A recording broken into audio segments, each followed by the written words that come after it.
برداشت کرنا سیکھو گے. یاد رکھو میرے بچوں،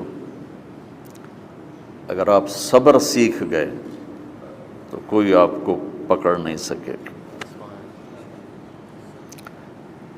یہ جو ریسنگ گاڑیاں ہوتی ہیں نا، فراری اور مختلف ان کے نام ہیں، مشہور فراری ہے، اٹلی میں بنتی ہے.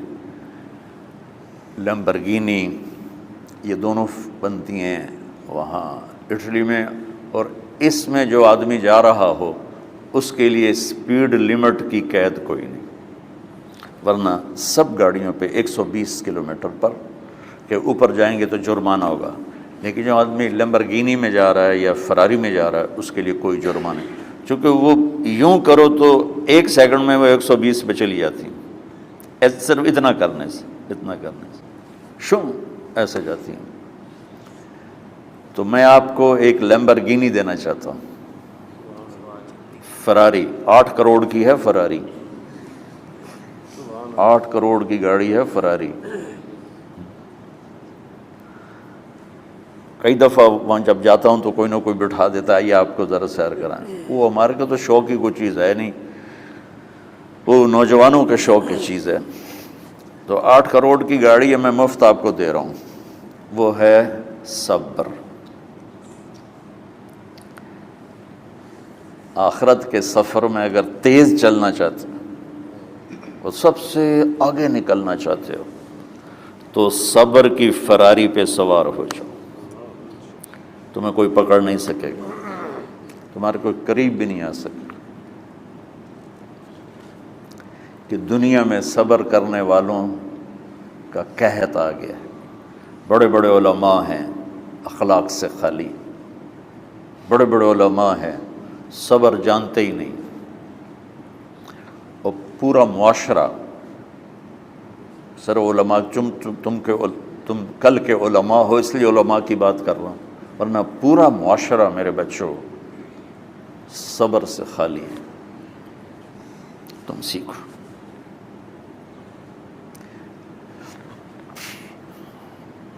دیکھو میری ایک بات سنو، علم کی کمی ہو تو اچھے اخلاق اس کو چھپا دیتے ہیں. اخلاق کی کمی ہو تو بڑے سے بڑا علم بھی اسے چھپا نہیں سکتا. سارے عیب ہوں اور اخلاق اچھے ہوں تو اخلاق وہ چادر ہے جس میں سارے عیب چھپ جائیں گے. بس ساری صفتیں ہوں اور بد اخلاق ہو تو ہر صفت کو بد اخلاقی چھپا دے گی. میرے نبی نے نماز لمبی پڑھی، اللہ نے روک دیا، کہا نہیں چاہیے. ما انزلنا علیک القرآن لتشقی، مختصر نماز پڑھیں، درمیانی نماز پڑھیں. پیسہ سارا خرچ کر دے، اللہ نے روک دیا. ولا تبسطها کل البسط، میرے نبی سارا خرچ نہ کرو، کچھ بچا کے بھی رکھو. تبلیغ میں اپنی جان کھپائی، اللہ نے اس سے بھی روک دیا. فلا تذهب نفسك علیہم حسرات، تبلیغ کرو خود نہ مر جاؤ. تبلیغ کتنا بڑا عمل ہے، اللہ نے کہا اعتدال. نماز کتنا بڑا عمل ہے، اللہ نے کہا درمیانہ ہاتھ رکھو. مال خرچ کرنا کتنا بڑا عمل ہے، اللہ نے کہا درمیانہ ہاتھ رکھو. جب میرے نبی نے اخلاق میں بلند پرواز دکھائی تو اللہ نے کہا شاباش انک لعلی خلق عظیم. میرا نبی میں آپ کو شاباش دیتا ہوں، آپ کے اخلاق بڑے عالی شان ہیں. یہ نہیں کہا کہ اتنے بھی ذرا تھوڑا اکھ بھی کھائی کر، کوئی کوڑا ہویا کر. تو تم مولوی بڑے غسیلے ہوتے ہو.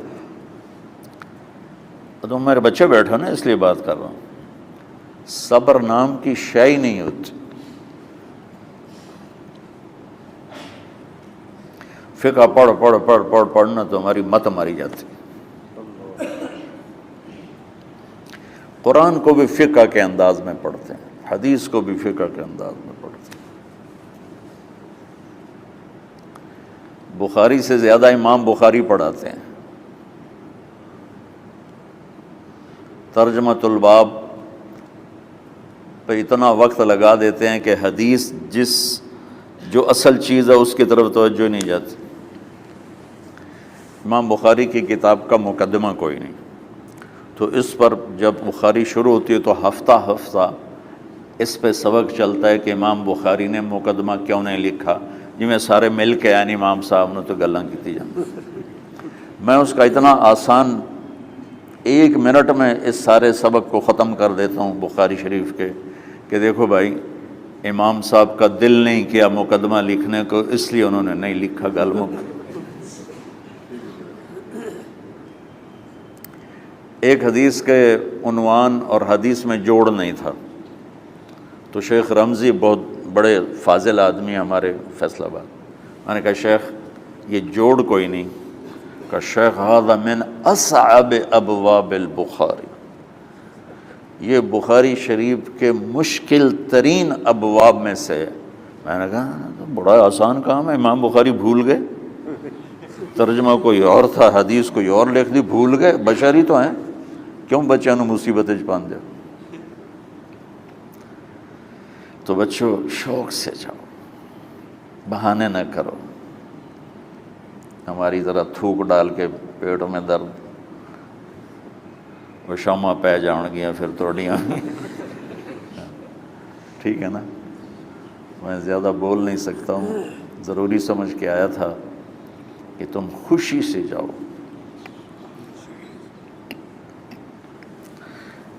پھر اس میں جو ناگواری آئے گی اسے برداشت کرو گے تو پھر آپ کا صبر بڑھے گا۔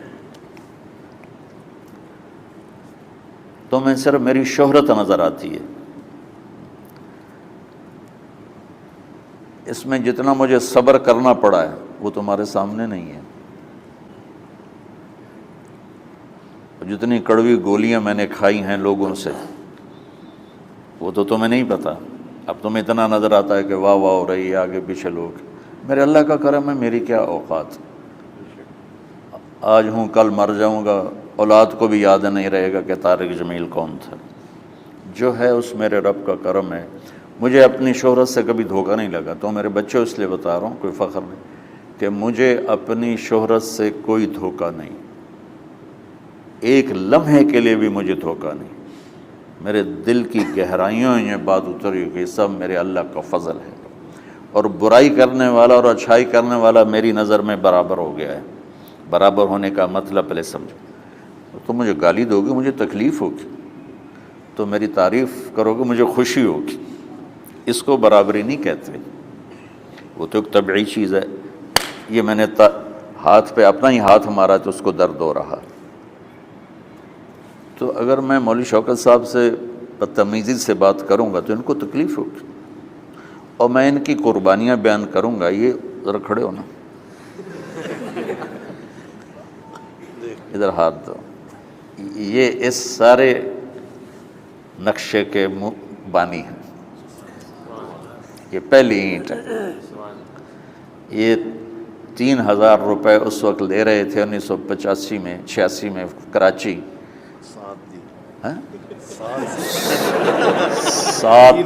7,000 ان کی تنخواہ تھی، اور میں نے ان کو تلمبے میں بلایا 900 روپے مہینے پر۔ کتنا فرق ہے 7,000 اور 900 کا؟